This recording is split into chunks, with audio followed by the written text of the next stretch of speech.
Welcome to the Deep Dive. Today, we're diving into the world of greenhouse gas management, Greenhouse gas or management. GHG management for short. Right. You might be thinking, isn't that just for big companies? But trust me, Yeah. after going through your stack of sources, including bits of ISO 13064 Uh-huh. and a presentation about a GHG training workshop, Oh, wow. I'm realizing this stuff is relevant to everyone. It is. Even a simple can of Coke Yeah. has a whole GHG story behind it. It's true. The world is waking up to the fact that pretty much everything we do has some kind of climate impact. So before we go any further, Sure. let's define what we're talking about here. Okay. What exactly is GHG management? Well, it's more than just measuring emissions. Oh, It's a whole system for figuring out how much greenhouse gas a company or project is pumping out, then finding ways to reduce or even remove those emissions. Okay. And of course, there needs to be a way to prove it's all happening accurately. So Yeah. that's where monitoring and reporting come in. Seeing these technical standards like ISO 14064 Yeah. made me realize there's a whole standardized language for talking about emissions. There is. It's like everyone needs to be on the same page when it comes to measuring their environmental impact. Think of those standards like a universal translator for emissions. Okay. Without them, it'd be chaos. Right. One company might be measuring things one way, Yeah. another company a different way, and nobody could compare apples to apples. Okay, that makes sense. Yeah. But why should someone who isn't a sustainability expert care about all this? Well, It still seems pretty technical. because it's going to start affecting your life, Really? whether you're an expert or not. Okay. Take this presentation about Malaysia, for example. Okay.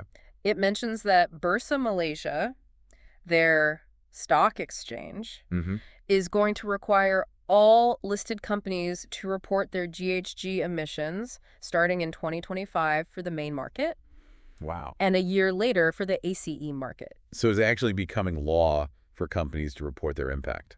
I can see how that would put pressure on them to get their act together. Absolutely. And that pressure trickles down. Oh, really? Companies will start demanding their suppliers, their partners, even their employees Wow. to reduce their emissions. So this isn't just about companies trying to look good anymore. No. It's going to affect everyone's bottom line. You got it. And this presentation highlights how much demand there is for people who really understand this stuff. I'm sure. There's a whole new career path opening up. Like those GHG consultants and verifiers they talk about in the workshop? Yes, a good GHG consultant can help companies figure out their carbon footprint, where their emissions are coming from. So they're like emission detectives. That's a great way to put it. Okay. Then you have the lead GHG verifiers. They use standards like ISO 140643 and ISO 144065 to independently check and verify the accuracy of the company's reports. Okay. Basically, they're making sure companies are being honest and transparent about their emissions. It makes sense. You need someone to make sure everyone's playing by the rules, right? Exactly. This verification process builds trust and makes sure everyone is on a level playing field. And the presentation even mentions they can make some serious money in Malaysia, RM 30,000 per project. Wow. So there's definitely a growing demand for these skills. Okay. I'm starting to see why this is a big deal. Good.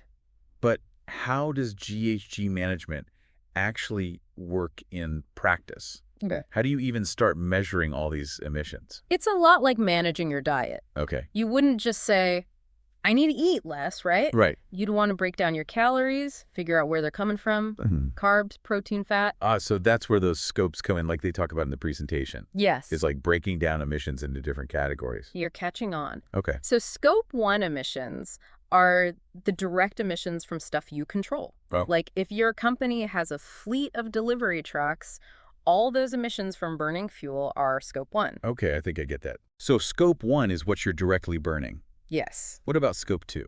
Scope 2 emissions are all about the energy you buy.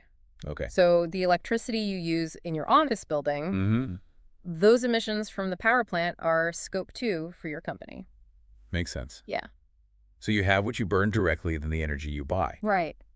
But what about all the other stuff? Uh-huh. Like, let's go back to that can of Coke example. Okay. What about the emissions from making the aluminum can itself Yes. or shipping it around the world. That, my friend, is where things get really interesting. I have a feeling this is where it gets complicated. You're not wrong. All those emissions that come from your supply chain, the raw materials, the manufacturing, the transportation, even what happens to the can after you're done with it, Oh, wow. all of that falls under Scope 3 emissions. Whoa. So Scope 3 is basically everything outside your direct control, Yes, but still connected to your company's products or services. that's right. That must be a nightmare to measure. You said it. And when you think about how globally interconnected most businesses are these days, Yeah. that's a whole lot of emissions to account for. Okay. I'm starting to see why this is such a big and complex field. It is. So companies need to measure their emissions across all three scopes to really get the full picture. Ideally, yes. But it's important to note that different industries and sectors might have different standards and frameworks that apply to them. That's right. It's not one size fits all. Mm. For example, the presentation you shared Yeah. highlights that the palm oil industry often uses standards like Okay. RSPO, Can I- SPO, or ISPO. Okay, hold on. My head is starting to spin with all these acronyms. Right. How do all these different standards and frameworks fit together? Think of it like a toolbox. Okay. Each standard is a different tool designed for a specific purpose. The ones you just mentioned, Yeah. RSPO, MSPO, and ISPO, Okay. are all about making the palm oil industry itself more sustainable. They address things like deforestation, protecting biodiversity, and making sure the people working in those plantations are treated fairly. So those standards are about making the whole palm oil supply chain more sustainable from the ground up. Exactly. Then you have something like GRI, the Global Reporting Initiative. Okay. That's a framework that helps companies report on their overall sustainability performance, not just environmental, but also social and governance aspects. So GRI is like the big picture sustainability report card. That's a great way to put it. And then you have the GHG protocol. Okay. This one's all about standardizing the way companies measure and report their greenhouse gas emissions specifically. It's often used in conjunction with other standards to give a really clear picture of a company's environmental impact. Okay, so a company might use RSPO to make sure their palm oil is sourced sustainably, Right. then use GRI to report on their broader sustainability efforts, Yeah. and the GHG protocol to zero in on their emissions. It's like using different lenses to examine the same issue. Precisely. It's about using the right tool for the job Right. and providing stakeholders with a transparent and comprehensive picture of their sustainability performance. And I'm guessing this is where that third-party verification we talked about Yes, becomes even more important. absolutely. It's one thing for a company to say they're following all these standards and reducing their emissions, Right. but they need someone to verify that it's actually happening. Right, because anyone can say they're being sustainable, but how do you prove it? Right. That's where organizations like SGS come in, right? Exactly. The presentation mentioned them as a verifier. STS and other independent verifiers have the expertise to audit a company's GHG management processes. Okay. They check if the company is following the standards correctly and that the data they're reporting is accurate and reliable. So they're like the sustainability referees making sure everyone's playing fair. That's a good analogy. This verification process is crucial for building trust and credibility, especially these days when greenwashing is such a problem. Greenwashing, what's that? It's when a company tries to make themselves look more environmentally friendly than they actually are. Okay. They might use misleading marketing or exaggerate their sustainability efforts. So it's all style and no substance. Yeah. So having a third-party verifier come in and check things out helps prevent that from happening. Exactly. It's about walking the walk, not just talking the talk. Okay. I'm getting a much better understanding of how all these pieces fit together. Good. But we've been focusing a lot on companies and industries. What about individuals? That's a great question. The presentation actually touches on this. Does it? Even though you're not a giant corporation, Yeah. you still have a carbon footprint. So that's basically a measure of how much my own lifestyle impacts the planet. Right. You got it. And just like companies have those scope 1, 2, and 3 emissions, you can think about your own personal sources of emissions. Okay. It's all about understanding where your impact is coming from. Okay, give me some examples. How do I figure out what my personal emissions are? Start by thinking about how you get around. Okay. Do you drive a car everywhere? Do you take public transport? Do you walk or bike? Yeah. All those choices have different carbon footprints. I see. So driving a gas guzzler is probably going to have a bigger impact than riding my bike. What else? Think about your energy use at home. Okay. Do you use renewable energy sources like solar or wind power, Mm. or are you still relying on fossil fuels? Right, and I guess even something like the food I eat has an impact, Yes. depending on how it's produced and transported. Exactly. The more aware you are of the choices you make, the more you can start to reduce your personal carbon footprint. So it's not about being perfect or living off the grid. It's just about making more informed choices whenever possible. You got it. It's about understanding your impact and then taking small steps to reduce it. Okay. And if millions of people make those small changes, it can add up to a big difference. I like that it's like the butterfly effect of sustainability. Yeah, Little actions can have a ripple effect. I love that analogy. It's a great way to think about it. Yeah. We all have a role to play in addressing climate change. It's empowering to think that we can make a difference even with small changes. We can. It's not just up to the big companies and governments to solve this. That's right. We all have agency. Okay, so we've covered a lot of ground here. We have. We've learned what GHG management is, why it's important, and how it works in practice. Yes. And we've seen that it's not just some abstract concept for corporations and experts. It's something that affects all of us and that we can all take part in. Absolutely. But I know there's always more to explore. What are some of the other big questions or controversies surrounding GHG management? We've been on quite the journey exploring this world of greenhouse gas management. It's a field that's full of surprises. Even I learn something new every day. I know what you mean. Yeah. Like this bit in the presentation where they mention how topics like social responsibility and worker safety are Yeah. becoming intertwined with GHG management. I hadn't really thought about those connections before. It's fascinating how sustainability is becoming much more holistic. Right. It's not just about cutting emissions in a vacuum anymore. Yeah. Companies and organizations are realizing that environmental responsibility is connected to social and economic factors, too. It's like you can't separate those things out anymore. Right. They're all part of the same big system. Exactly.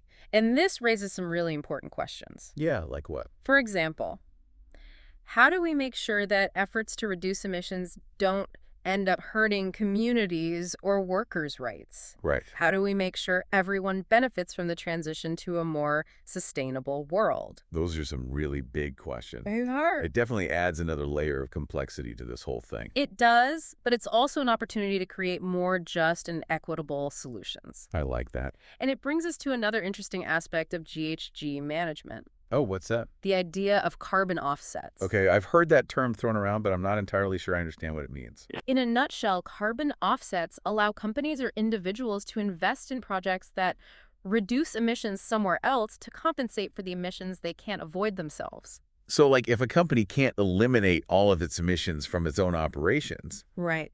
it can invest in a project that removes an equivalent amount of carbon from the atmosphere. That's the basic idea. It's a way to try to balance out unavoidable emissions and contribute to overall reductions. I can see how that could be appealing, Yeah. especially for industries that are hard to decarbonize. Uh-huh. But it also seems like there's a lot of room for debate here. There is. Are carbon offsets really a legitimate solution, or are they just a way for companies to avoid making real changes? That's the million-dollar question. And there's a lot of discussion and even controversy around the effectiveness and ethical implications of carbon offsets. Yeah, I can imagine. It seems like there's potential for companies to kind of game the system, to just buy their way out of making real emissions reductions. You're hitting on a key concern. There's definitely a risk of what's called greenwashing, where companies might use offsets to appear more sustainable without actually changing their own practices. Right. It's like putting a Band-Aid on a broken leg. So how do we know if a carbon offset project is actually legitimate and doing what it claims to be doing? That's where things get tricky. It's crucial to scrutinize these projects very carefully and make sure they're actually delivering real, measurable, and verifiable emissions reductions. So we need to be careful about just accepting offsets at face value. Right. There needs to be a lot of transparency and accountability. Exactly. There are a lot of questions being raised about the quality and effectiveness of some offset projects. Yeah. And it's important to consider the social and environmental impacts of these projects, too. We don't want to create new problems while trying to solve another. Wow, this is a lot more complicated than I initially thought. It can be. It seems like the more we learn about GHG management, the more questions we uncover. That's the nature of complex systems. But that's also what makes it so fascinating. There's always more to learn and explore. This deep dive has been a real eye-opener. Good. We've gone from the technical details of ISO standards to these really big questions about sustainability ethics and the future of our planet. It's been a pleasure diving into these complexities with you. Well, thank you. I always enjoy exploring these issues and sharing what I've learned. I think the biggest takeaway for me is that GHG management is not just some niche topic for scientists and policymakers. No, it's not. It's something that affects all of us, and that we all have a role to play in shaping a more sustainable future. Well said. And I'll leave you with one final thought to ponder. Okay. As the world becomes increasingly interconnected, how can we ensure that sustainability becomes a shared responsibility, not just a burden placed on certain industries or individuals? That's a great question to reflect on. Thanks for joining us on this deep dive into the world of greenhouse gas management. It's been my pleasure. Until next time, stay curious. And keep learning.